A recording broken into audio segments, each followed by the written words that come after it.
If you were watching the NBA back in 2012, you probably remember that 1 month period when Jeremy Lin came out of nowhere and lit up the whole NBA for a whole month. For most people, this was a Cinderella story, something truly out of nowhere. But the truth is that Jeremy Lin was always balling out for his whole life before Linsanity, but at every stage along the way, he was always underestimated. To understand the whole story, we're going to have to go back to 2005, Palo Alto High School, California.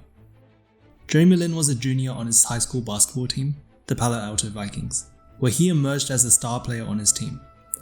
Not only was he an insane scorer for the team, but he was a facilitator who brought out the best in everyone, and that year, he led the team to a 30-1 record in the regular season. And going into the playoffs, it looked quite possible that this team could win a Division II state championship. But after reaching the state semifinals that year, Lin fractured his ankle, and the dream of them winning the championship that year was shattered. Without their star player, the Vikings lost in the semifinals, and the season came to an end. But Lin wasn't going to give up. I told myself, I have 1 year left of guaranteed basketball. I said, I'm going to do everything I can, and I'm going to go out fighting, and I'm going to make sure that we get back here. That next year, Lin showed everyone that nothing was going to stop him from getting to the state championship. And it was every different way, a three-pointer, a steal at the end of the game. But every one he was in the middle of. He was the guy doing it. Lin takes a jump shot right side. And soon enough, they made it to the finals, where they faced Mater Dei. It's Mater Dei and Palo Alto. It's the CIF Division II State Championship. Mater Dei was by far the favorite to win. They were nationally ranked. 8 of the players on the roster were already guaranteed a Division I college scholarship, and 8 of the players on the roster were taller than 6'6". There are all these reporters, and they'd be like, "Oh, you think you can win? Like, how are you gonna beat them?" And everyone was asking me. My friends were asking me. By the end, they were like, "You think you can beat them?" I was like, "Man, just come to the game and watch." To everyone else, the finals were good enough. The game was just a formality. Everyone already knew that Mater Dei was going to win. But for Jeremy Lin, this was his chance to prove undeniably that he was one of the greatest players in California. At the end of the game, he hit the big shots at the big moments. Here's Lin. Without that 7-footer, you go to the rack. When the game was on the line, he took over. 4 seconds on the shot clock, and Lin is going to have to launch a 25-footer. And baked it in! Did he call that? I don't think he called that. It happened. No one gave them a prayer to be on the floor with the athletes and the thoroughbreds. Jeremy took over and they won the California Division II state title. Jeremy was undoubtedly one of the best players in the state. He was the Northern California Division II Player of the Year, averaged insane stats, and made the California All-State team alongside 6 other players, and you might recognize one of those players. So surely this was enough to earn him some major respect, right? Well, while every other person in the California All-State team was recruited and offered athletic scholarships from Division I colleges, not a single college recruited Lin. Remember, it was just a very long process, very frustrating, because I was going from Pac-10 school to Pac-10 school. I couldn't even get some Division III schools to look at me. So why was he being underrated even though he was just the MVP of a championship team? Well, when a few of the recruiting coaches were asked, this is what they said. Donahue, the coach of Boston College, said that he was a good student, but he just wasn't that athletic. Well, that's definitely a lie, since Lin was literally one of the fastest players in his cohort. Another coach, Bill Holden, said that he was an average high school player. Well, that was also a lie, since a few years later, Lonzo Ball averaged some similar numbers to Lin and also defeated Mater Dei in the finals, but he was offered a scholarship and also became the number 2 pick in the NBA draft. So what was the actual reason Lin was being underrated then? Well, Lin probably put it best. Yeah, I've always said if I was black, I would have gotten D1 scholarship, but that's my personal opinion. Stereotypes about Asians not being good at sports made people downplay how good he actually was. Every time Jeremy play against somebody who people say it's good, Jeremy play better, then they start thinking that person is not good. They don't give Jeremy credit. And even when Lin did get credit, it was always treated as a surprise, as if it wasn't supposed to be. Jeremy eventually got offered a place at Harvard without any scholarships. Even though Harvard is a prestigious school, they definitely aren't that great in sports. But then I went to Harvard. That was quite an experience. When I first got there, I remember professors were like, you can only miss 2 classes, and because our game schedule, we were going to miss more than that. And so he was like, you just had to tell your coach which games you want to attend and which ones you don't. I was like, man, where am I? What did I sign up for? Yeah, I was like, okay, this is not what I hear about when it comes to college athletes. And of course, in college, he proved himself again. In his junior season, Lin was named to the All-Ivy League first team and posted some insane stats for that year. But it was also in college when Lin had to deal with some racism from his opponents. A couple times people be like, yo, take your ass back to China, or like, you're a Chinese import or whatever. When I got to college, it just like got crazy. It was just like, you chink, can you even open your eyes? Can you see the scoreboard? Just like crazy stuff. Not just be like, dude, like what is going on? But Lin blocked out all the noise and continued to kill it in the next year. In his senior year, Lin was once again named to the All-Ivy League first team. And even though his team was trash, he had some great individual performances.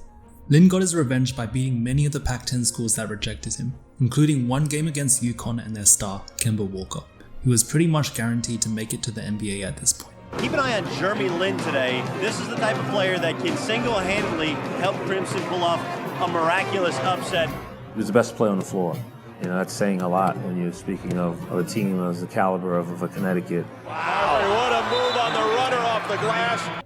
Lin finished his college career as one of the finalists for the Bob Cousey Award, which is an award for the top college point guard, along some other guys you might know, like John Wall.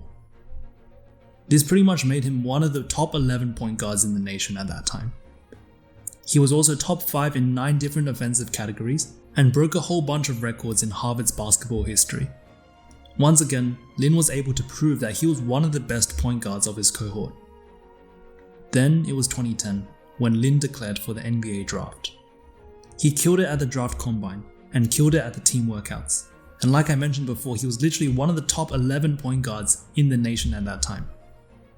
But again, his achievements weren't recognized, and he went undrafted. With the first pick, the Washington Wizards select John Wall from the University of Kentucky. It's funny. Like, the team that I had the highest chance to get drafted by was the Knicks, because I crushed that workout. With the 39th pick in the 2010 NBA draft. And I was like, if I don't get drafted here, I probably won't get drafted. The New York Knicks select. I'm thinking like, if I get drafted, what's gonna happen? I'm just gonna run around like hugging everyone. I'm gonna fly to New York tomorrow. Landry Fields from Stanford University. But why would this happen again? Well, like before, it was probably due to race. The GM of the Rockets even admitted that according to their models, Lin should have been taken at number 15 in the draft, but they decided not to since he was Asian. And again, even though Jeremy Lin was athletic, he was never recognized as being so. On your point of being athletic, like I was the fastest, like me and John Wall were the fastest people in the draft, but he was athletic and I was deceptively athletic, and I think like I've been deceptively whatever my whole life. And even commissioner of the NBA at the time admitted that Lin probably wasn't drafted due to some racism at play. Do you think there was ever any discrimination against him because he was an Asian American? I think in the rawest sense, the answer to that is yes. And you can probably start to see a cycle emerge in Lin's life here. Lin starts off in the league, he really proves himself as one of the best, but he doesn't get any credit, and he has to fight twice as hard to show that he deserves to be at the next level. Again, Lin had to work twice as hard for people to recognize his talent. And the next chance he had to do this was at the 2010 Summer League. Who did you play with in Summer League? I played with Dallas. And that was crazy too, because that was the only team of the 30 teams that were going to give me a spot. I couldn't get a Summer League roster spot on any of the 30 teams. And again, he had a really solid performance. He averaged solid stats, finishing the Summer League with the highest field goal percentage on the whole team, and scored more points per minute than his teammates who were actually drafted. And this included one game against the Wizards where he looked superior to John Wall, who was the first pick in the draft, in literally every aspect. Crowd favorite. And got to work on the D. Lin went right around him on his strong side. The fact that he could do that against the number one player in the NBA draft was tremendous. Possessing, Constructive criticism. No way. Man. He splits, The spins, spin. and oh no, ref, don't you do that. They're on their feet. Oh my God, this is about to be a melee in here. Oh. And again, even though he killed it, that was only enough to barely make it to the next level. Lin got offers from the Warriors and the Mavs, but the Mavs wanted him to play a whole year in the G League before coming to the NBA. So Lin signed with the Warriors instead, his hometown team. More than a dream come true. We know what that's about. Jeremy Lin, Palo Alto High School's own Warrior rookie out of Harvard. So finally, Lin made it to the NBA, playing on a team that actually wanted him. So surely that meant he would finally stop being underestimated, right? Well, not exactly. The owner liked him, but the coach didn't, since he thought that signing Lin was just a publicity stunt to sell more jerseys. Which may have been a factor, but didn't you see him ball out at Summer League? And when Lin played bad for a couple games cause he was nervous from being in the NBA for the first time, the coach didn't think twice to send him down to the G League. But again, Lin just had to prove everyone wrong. He had to show that he was NBA caliber. But this time it was a bit different. The D-League is one of the toughest things when it comes to a basketball career. D-League, you know, it's a showcase. People don't care how many wins you have. All they care about is your stats. It's all about you, and you have teammates, but they're not really on your team. You know, they'll take your job if they can. You cut off, and then you're the point guard? Yeah. You pass it to me, okay, and then just wait out there. And that year, he was sent back and forth to the G League 3 times. But still, Lin ended up in the All-NBA D-League Showcase first team, with impressive stats to go with it. But this wasn't enough. Lin was cut by the Warriors so they would have some cap space to sign DeAndre Jordan. Jeremy was quickly signed by the Houston Rockets after being cut, but he was literally one of 6 point guards there. There were 6 point guards there. I couldn't even get reps in practice. I don't understand. I was backup point guard at Golden State, and now they're gonna bring me here and I'm 6th string. This was really a new low for him. I think for him, it was just like the journey was kind of wearing on him. Because like at every step of the way, you have to like overcome all these odds, and like I think at a certain point, it felt insurmountable for him. I know that's a little girly to some of you guys, but I like to write down some of my thoughts every once in a while so I can look back and remember. And I remember on December 29th, I wrote about how I actually wish I had never signed with the Warriors. I wish, I wish I could quit basketball because I wasn't having fun. In the past, Lin was always able to overcome the doubters and always rise to the next level. But maybe this time he wouldn't be able to. And on Christmas Day, Lin got cut again. Shortly after, Jeremy was then picked up by the Knicks, where he was the backup to the backup to the backup to the point guard, the 4th string point guard on the team. And in the last year of his NBA contract, Lin was on his 3rd team that year, so if he was cut again, he would be out of the NBA for good. This was his final opportunity to prove himself, but there wasn't really any chance for him to. Remember, he was the 4th string point guard on the team. He was only really there in case someone got hurt. Nothing was really making sense to me. If you bring me in and you don't let me play in practice, let alone the games, then why am I here? Well, I felt like, I could help you, and I was watching us lose. And without any chances to prove himself, it looked like Lin's time in the NBA was running out. He comes up to him and he goes, hey coach, I've got a question. I go, what is it, Jeremy? I'm taking a taxi everywhere. Should I ship my car out here? And he was like, probably not. I was like, oh, hell, I'm going to get waived. But then, one of the point guards got injured, and so did another. And then, there was a string of 3 days with back-to-back-to-back games. And by the 3rd day, all the other guards were way too exhausted from the previous games to play a full 48 minutes. And suddenly, a chance presented itself to Lin. Yeah, Mike, look who's coming in. Jeremy Lin. Lin was at the beginning of a new cycle. He just had to prove to everyone that he belonged. And with his final chance on the line, that's exactly what he did.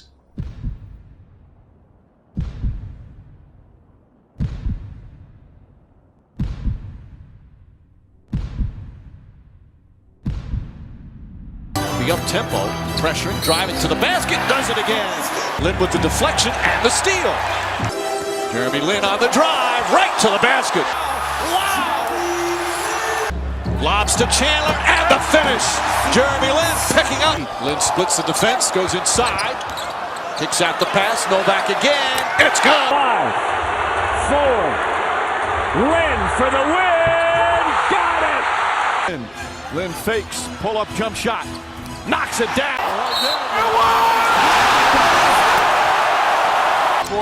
And Lin the steal to the basket. Handler keeps it alive. Lin has to put it up. Bang! A three-pointer as the shot clock expired. Chandler kept it alive.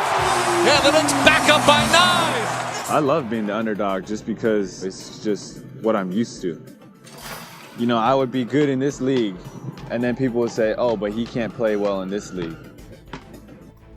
Lin's career followed a pattern of constantly being underestimated, despite always showing that he was a really good point guard.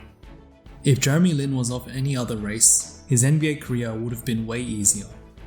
But by having to fight so much harder for everything that he achieved, he defied stereotypes that Asians can't hoop.